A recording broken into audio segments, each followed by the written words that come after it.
Hello friends, welcome back to my new video. तो अभी जो चार्ट आप देख रहे हो निफ्टी 50 इंडेक्स का 45 मिनट टाइम फ्रेम देख पा रहे हो।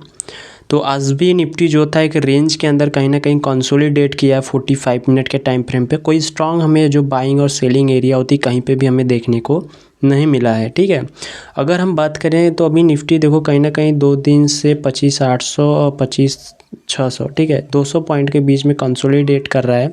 तो यहाँ पे कंसोलिडेट तो कर रहा है, बट हमारे लिए एक स्ट्रॉन्ग बाइंग और सेलिंग एरिया के लिए हमें एक ट्रेड मिल सकता है जब 25,800 को या तो ब्रेकआउट करे या 25,600 को। ठीक है, अगर इन दोनों को लेवल को स्ट्रांगली बुलिश कैंडलस्टिक पैटर्न से या बियरिश कैंडलस्टिक पैटर्न से डाउन साइड ब्रेक करता है तब हमें एक स्ट्रांग बाइंग और सेलिंग देखने को मिल सकता है। ठीक है, तो भी फिलहाल कल के लिए देख लेते हैं कि निफ्टी के अंदर हमारे लिए कल के लिए कौन कौन से लेवल्स हो सकते हैं जहाँ पे हम एक अच्छा ट्रेड फाइंड कर पाते हैं। आज देखो निफ्टी के अंदर पूरा सस्टेन था तो कोई हमें ट्रेड एक्चुअली मिला नहीं। हाँ, स्कैल्पिंग बेस पे अगर कोई स्कैल्पिंग किया होगा तो यहाँ पे एक अच्छा ट्रेड मिल गया होगा। ठीक है, अब हम बात करते हैं कि कल के जो लेवल्स हो सकते हैं निफ्टी के अंदर हमारे लिए कौन कौन से लेवल्स यहाँ पे निकल के आ सकते हैं। तो देखो निफ्टी कल क्या हो सकता है कि अगर कल रेंज के अंदर ओपनिंग करता है, यहाँ पे जो रेंज है 25,700 25,600, अगर इस रेंज के अंदर ओपनिंग करता है और ओपनिंग करने के बाद कंसोलिडेट या सस्टेन करता है यहाँ पे। ठीक है, सस्टेन करने के बाद अपसाइड निकलता है तो फर्स्ट टारगेट होगा 25,800। ठीक है, ये 25,800 हमारे लिए फर्स्ट टारगेट निकल के आएगा। उसका रीज़न क्या है वो मैं बताता हूँ कि यहाँ पे हमारे लिए कहीं ना कहीं सेलिंग एरिया है, तो 100 पॉइंट का टारगेट 25,800 हमारे लिए अपसाइड में देखने को मिल सकता है। अगर सेकंड की बात करें तो 26,000 हमारे लिए सेकंड टारगेट निकल के यहाँ पे 26,000 का सेकंड टारगेट निकल के आएगा। बट ये ध्यान रखना, ये कंसोलिडेशन होने के बाद अगर ब्रेक करता है यहाँ पे अपसाइड में तब 25,800 और 25,800 के लेवल पे आके कंसोलिडेशन करने के बाद अगर अपसाइड ब्रेक करता है तो 26,000 जो हमारा लेवल है, एक तो साइकोलॉजिकल लेवल है, बहुत ही तेज़ी से ये टारगेट अचीव हो सकता है। बट ये ध्यान रखना कि स्ट्रॉन्ग रेजिस्टेंस एरिया है जिसको हम सप्लाई एरिया भी बोल सकते हैं अभी के टाइम पे 26,000 के लेवल को निफ्टी के अंदर। तो यहाँ से थोड़ी सी सेलिंग भी आ सकती है, करेक्शन आ सकता है 25,900 के लेवल पे। रीज़न है कि यहाँ पे आप कैंडल्स देखोगे तो यहाँ तक मार्केट ने रिवर्स किया था, इसी लेवल से मार्केट नीचे की साइड मूव किया था। तो 26,000 पे अगर मार्केट जाता है तो यहाँ से कंसोलिडेट करके नीचे आ सकता है। बट इस 26,000 के ऊपर कंसोलिडेशन करने के बाद ब्रेक करता है तो 26,200 हमारे लिए थर्ड टारगेट निकल के आएगा। ठीक है, बट ये ध्यान रखना ये मोमेंटम तभी मिलेगा जब 25,900 को ऊपर निकलेगा निफ्टी या 26,000 के लेवल पे कंसोलिडेट करेगा, तभी 26,200 का टारगेट मिलेगा। हमने पहले ही बताया था कि 26,200 के लेवल पे कंसोलिडेशन एरिया है। तो यहाँ पे मार्केट किया था, पूरा मार्केट सस्टेन किया था, मार्केट में सस्टेन हुआ था, उसके बाद डाउन साइड ब्रेक करके एक अच्छा फॉलिंग यहाँ पे हमें मिला था। ठीक है, तो ये तो रेंज के अंदर ओपनिंग करने के बाद का ऊपर के साइड में 25,800 26,000 26,200 ये दोनों टारगेट तीनों टारगेट हमें देखने को मिल सकता है। अगर रेंज के अंदर ओपनिंग करने के बाद नीचे की साइड ब्रेक करता है तो 25,500 जो कि हमारे लिए क्या है अभी के टाइम पे स्ट्रॉन्ग क्या है सपोर्ट एरिया, जिसको हम डिमांड भी बोल सकते हैं। बट अगर 25,500 के लेवल से मार्केट ने कंसोलिडेशन करके नीचे की साइड ब्रेक किया तो जो हमारा साइकोलॉजिकल लेवल है प्रीवियसली हम अगर ध्यान से देखें तो 25,300 हमारे लिए सेकेंड टारगेट बन के आता है 25,300। लेकिन ये ध्यान रखना कि 25,300 भी हमारे लिए क्या है स्ट्रॉन्ग सपोर्ट है और स्ट्रॉन्ग डिमांड भी हम बता सकते हैं इसको। रीज़न है कि प्रीवियस अब चार्ट देखोगे 25,300 में तो यहाँ पे कहीं ना कहीं स्ट्रांगली बाइंग आई हुई थी। वो भी जो बाइंग आई थी बहुत ही स्ट्रांग तरीके से आई थी, मोमेंटम अपसाइड का बहुत ही स्ट्रांगली यहाँ से 25,300 से मिला हुआ है। तो अगर रेंज के अंदर ओपन करके नीचे की साइड आता है तो 25,500 फर्स्ट टारगेट, कंसोलिडेशन करने के बाद ब्रेक करता है तो 25,300 हमारे लिए सेकेंड टारगेट देखने को मिल सकता है। अब हम बात करते हैं कि मार्केट अगर गैप अप ओपनिंग करता है तो हमारे लिए कौन कौन से टारगेट आ जाते हैं। तो गैप अप ओपन होगा तो 25,700 के ऊपर होगा। ठीक है, 25,700 और 25,800 इन दोनों के बीच में अगर मार्केट ओपनिंग करता है, ओपनिंग करने के बाद कंसोलिडेशन करता है। देखो अपने हर एक वीडियो में मैं बताता रहता हूँ कि मार्केट गैप अप ओपन करे या गैप डाउन ओपन करे या रेंज के अंदर करे, हमेशा मार्केट को कंसोलिडेशन होने देना चाहिए। देखो जब सस्टेन करता है ना तो जो बायर्स होते हैं ठीक है, उसके बाद जो सेलर्स होते हैं इनके बीच एक फ़ाइट क्रिएट होती है। जब फाइट क्रिएट होती है तो मार्केट में क्या होता है, एक मोमेंटम बन के आता है कि अगर जो स्ट्रांग होगा, अगर बायर्स स्ट्रांग होंगे तो मार्केट को ऊपर के साइड लेके जाएंगे और सेलर्स स्ट्रांग है तो मार्केट को नीचे की साइड लेकर आएंगे।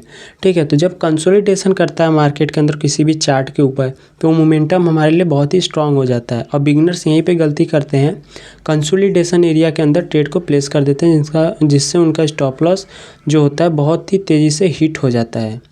तो हमें क्या करना है कि अगर गैप अप निफ्टी कल के डेट में ओपनिंग करता है, सस्टेन करता है, यहाँ पे सस्टेन करने के बाद अपसाइड ब्रेक करता है तो हमारा जो फर्स्ट टारगेट होगा, ठीक है, यहाँ पे देखना, ये जो हमारे लिए प्रीवियस सपोर्ट है, ऊपर के साइड एक सपोर्ट बन के आ रहा है, सॉरी रेजिस्टेंस बन के आ रहा है। तो अगर सस्टेन करने के बाद अपसाइड ब्रेक करता है तो 25,900 हमारे लिए क्या होगा, फर्स्ट टारगेट निकल के आएगा और सेकेंड होगा 26,000।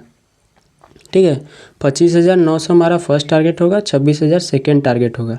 बट ये ध्यान रखना कि कंसोलिडेशन के बाद अपसाइड ब्रेक करता है, 25,900 पे कंसोलिडेट करके अपसाइड निकलता है तो 26,000, और 26,000 पे कंसोलिडेट करके नीचे की साइड ब्रेक करता है तो मार्केट फिर से 25,800 का जो लेवल है यहाँ तक रिवर्स आ सकता है।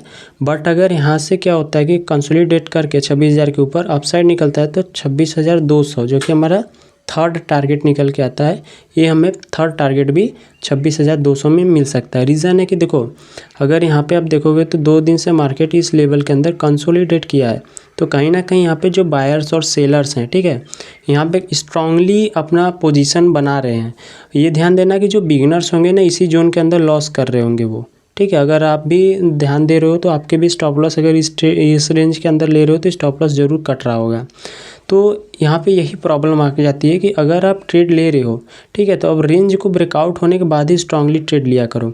तो अगर गैप अप खुलता है, गैप अप के बाद ब्रेकआउट करता है तो 25,900, 26,000 और 26,200 ये तीनों टारगेट अप साइड में मिल सकता है। ठीक है, अगर गैप अप खुलने के बाद नीचे की साइड ब्रेक करता है तो हमारे लिए जो आज का लो है, ठीक है, आज का लो मतलब 25,600, तो फर्स्ट टारगेट 25,600 का मिल के आएगा, सेकंड 25,500 जो कि हमारे लिए क्या हो सकता है, स्ट्रॉन्ग सपोर्ट एरिया।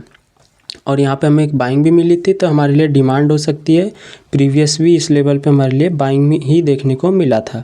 तो हमारे लिए 25,500 सेकेंड टारगेट बन के आएगा, बट ये डिमांड एरिया हो सकती है। यहाँ पे मार्केट कंसोलिडेशन करके अगर अपसाइड देता है तो फिर से हम 25,700-800 तक जा सकते हैं। नहीं, अगर कंसोलिडेशन करने के बाद नीचे की साइड ब्रेक करता है तो 25,300 के लेवल हमारे लिए थर्ड लेवल हो जाएगा। ठीक है, अब हम बात करते हैं कि मार्केट अगर गैप डाउन ओपनिंग करता है तो क्या मोमेंटम होगा। तो देखो, गैप डाउन अगर ओपनिंग करता है मार्केट तो हमारा मोमेंटम सेम होगा, ऐसा नहीं कि गैप डाउन में भी हमारे लेवल्स को चेंज मिलेंगे। तो वो गैप डाउन ओपनिंग करता है तो जब 25,600, ठीक है, 25,600 और 25,500 अगर इस रेंज के अंदर ओपनिंग करता है, 25,600 25,500 अगर इस रेंज के अंदर ओपनिंग करना है तो आप देख पा रहे हो कि आज इसने क्या किया, प्रीवियस जो 2 दिन का लो था उसको ब्रेक कर दिया।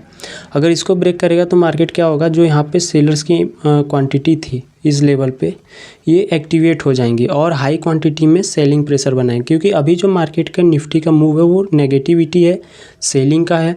यहाँ पे सभी लोग क्या कर रहे हैं, सेल कर रहे हैं। तो सेलिंग के अंदर क्या होता है कि मोमेंटम बहुत फास्ट हो जाता है। तो जो हाई जो रेजिस्टेंस एरिया पे जो लोगों ने होल्ड किया उनके क्वांटिटी और ऐड हो जाएंगी। जैसे ही गैप डाउन खुलेगा कंसोलिडेट करता है, ठीक है, हालांकि ये तो डिमांड एरिया है, अगर कंसोलिडेशन करने के बाद नीचे एक साइड ब्रेक कर दिया तो ये डिमांड एरिया हमारा जीरो हो जाएगा।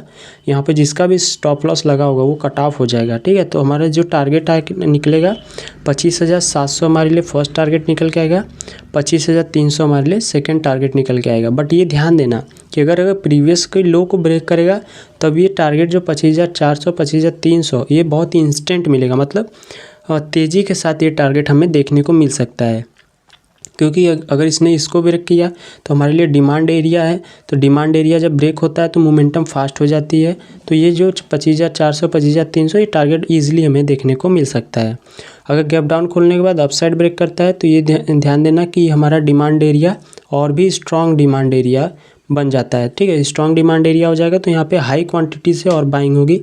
तो ये जो आज का लो था अगर इसके ऊपर निकला, ठीक है, इसके ऊपर निकला तो 25,800 हमारे लिए फर्स्ट टारगेट निकल के आता है, सेकंड टारगेट आएगा 26,000। बट ये ध्यान रखना कि 26,000 टारगेट तभी आएगा जब 25,800 के ऊपर आके कंसोलिडेशन करने के बाद ब्रेक करेगा 25,900 जो ये प्रीवियस कैंडल इतना बड़ा रेड कैंडल बना था ना, इसके हाई को ब्रेक कर देगा तो ये जो रेजिस्टेंस हमारे लिए स्ट्रांग बन के आ रहा है, इसके ब्रेक होने के बाद 26,000 पे हम चले जाएंगे। बट ये ध्यान रखना कि 26,000 भी हमारे लिए क्या है, स्ट्रांग रेजिस्टेंस है, मतलब सप्लाई एरिया हम जहाँ पे हम बात कर सकते हैं। तो सप्लाई एरिया पे भी थोड़ी सी सेलिंग हमें देखने को मिल सकती है, ठीक है। तो निफ्टी के जो लेवल्स थे हमने क्लियर कर दिए। अभी हम बैंक निफ्टी की तरफ चलते हैं। हम बैंक निफ्टी के भी लेवल्स को पहले चेक करेंगे, ठीक है। देखो बैंक निफ्टी भी क्या कर रही है कि मार्केट में सेम बैंक निफ्टी भी का भी मोमेंटम है। अगर हम देखें तो बैंक निफ्टी ने अपने ट्रेंड लाइन को एक्टिवेट किया है, रीटेस्ट भी किया है। तो ट्रेंड लाइन को एक्टिवेट करने के बाद मार्केट ने रीटेस्ट किया है, अब कंसोलिडेशन कर रहा है यहाँ पे, ठीक है। अब कंसोलिडेशन कर रहा है तो हम देखेंगे निफ्टी के बैंक निफ्टी के अंदर के मोमेंटम क्या हो सकता है। तो देखो बैंक निफ्टी में क्या है कि अगर कल के डेट में लेवल के अंदर ओपनिंग करता है, ठीक है, इस रेंज के अंदर ओपनिंग करता है और कंसोलिडेशन करने के बाद अपसाइड ब्रेक करता है, तो हमारा जो ये हाई है, ठीक है, तो 59,800 हमारे लिए फर्स्ट टारगेट निकल के आएगा। बट ये ध्यान रखना कि ये हमारे लिए रेजिस्टेंस है, क्या स्ट्रॉन्ग रेजिस्टेंस। तो अगर यहाँ से कंसोलिडेशन करने के बाद रेंज में अपसाइड निकलता है तो 59,800 फर्स्ट टारगेट होगा और 60,000 हमारा सेकंड टारगेट होगा। 60,000 हमारा सेकंड टारगेट। बट ये ध्यान रखना कि 60,000 हमारे लिए क्या है, एक साइकोलॉजिकल लेवल है, तो हमारे लिए सप्लाई एरिया बन के आता है, ठीक है, स्ट्रॉन्ग सप्लाई एरिया जिसको हम बोलते हैं। तो यहाँ पे हमारे 60,000 पे स्ट्रॉन्ग सप्लाई एरिया है। रीज़न कि यहाँ पे भी एक बार स्ट्रांगली सेलिंग मिला था मार्केट में, इस लेवल को कोई मतलब नहीं था यहाँ पे, ठीक है। तो 60,000 हमारे लिए स्ट्रॉन्ग सेलिंग एरिया बन के आता है। यहाँ पे मार्केट गया कंसोलिडेशन करने के बाद 60 को आराम से पकड़ लेगा। अगर रेंज में ओपन होने के बाद नीचे की साइड ब्रेक करता है तो जो हमारा लो है यहाँ पे, जो 2 दिन से लो लगा रहा है, तो 59,300 हमारे लिए फर्स्ट टारगेट आएगा और 59,000 हमारे लिए सेकंड टारगेट है। बट ये ध्यान रखना कि 59,000 हमारे लिए क्या है, स्ट्रॉन्ग डिमांड एरिया है, जिसको हम स्ट्रॉन्ग सपोर्ट भी बोल सकते हैं। तो 59,000 हमारे लिए साइकोलॉजिकल लेवल है। तो मार्केट अगर कंसोलिडेट करके ब्रेक आता है यहाँ पे, कंसोलिडेट ब्रेक करके, तो 59,000 का लेवल मिल जाएगा। बट ये ध्यान रखना कि 59,000 के लेवल में कोई बुलिश कैंडलस्टिक पैटर्न बनता है तो मार्केट फिर से अपसाइड का मूव दे सकता है। रीज़न है कि ये strong support area and demand area दोनों का काम करता है। अब हम बात करते हैं गैप अप के लिए। अगर बैंक निफ्टी गैप अप भी ओपन होती है तो 59,700 59,600 के रेंज में गैप अप ओपन होगा। अगर इस रेंज के अंदर ओपन होने के बाद कंसोलिडेट करता है, उसके बाद अपसाइड ब्रेक करता है, तो ये प्रीवियस हाई ब्रेक होगा 59,800। इसके बाद हमारा फर्स्ट टारगेट आएगा 60,000, ठीक है। तो 60,000 का हमारा फर्स्ट टारगेट होगा, 60,200 हमारा सेकंड टारगेट निकल के आएगा, ये ध्यान रखना। बट ये 60,000 हमारा साइकोलॉजिकल लेवल है। तो यहाँ पे क्या हो सकता है कि एक नेगेटिव कैंडल अगर बनता है यहाँ पे, तो यहाँ से मार्केट डाउन साइड का मूव दे सकता है। गैप अप ओपन होने के बाद नीचे एक साइड ब्रेक करता है तो सेम हमारा वही होता है कि प्रीवियस जो लो है वो 59,300 हमारे लिए फर्स्ट टारगेट निकल के यहाँ पे आएगा और 59,000 हमारा सेकंड टारगेट। 59,000 आप जान रहे हो कि स्ट्रॉन्ग डिमांड एरिया है, स्ट्रॉन्ग सपोर्ट एरिया भी 59,000 का लेवल हमारे लिए बन के आएगा यहाँ पे। ये दोनों लेवल्स हमारे लिए यहाँ पे स्ट्रांगली हैं, ठीक है। ये तो गैप अप के लिए हो गया। अगर अब गैप डाउन बैंक निफ्टी करता है तो गैप डाउन होगा 59,500 के लेवल पे, 59,400 के लेवल पे गैप डाउन बन के आएगा, ठीक है। 59,500 59,400 ये दोनों लेवल्स हमारे लिए गैप डाउन में है। अगर यहाँ पे ओपनिंग करता है तो यहाँ पे भी सेम कंसोलिडेशन के बाद नीचे की साइड ब्रेक करता है तो 59,000 का फर्स्ट टारगेट यहाँ पे मिलेगा। क्योंकि इतनी बड़ी कैंडल ये जो बनी है, यहाँ पे क्या होगा, ये हमारे लिए फर्स्ट टारगेट बन के आएगा, ठीक है। तो फर्स्ट टारगेट जब बन के आएगा तो यहाँ पे हमारे फर्स्ट, बट ये स्ट्रॉन्ग क्या है, डिमांड एरिया है, मतलब स्ट्रॉन्ग सपोर्ट एरिया। तो 59,000 पे हमारे लिए एक बाइंग भी बन सकती है। और अपसाइड ब्रेक करता है तो 59,800 हमारे लिए जो कि हाई है, 2 बार का हाई है, तो फर्स्ट टारगेट, और 60,000 हमारा सेकंड टारगेट, ठीक है।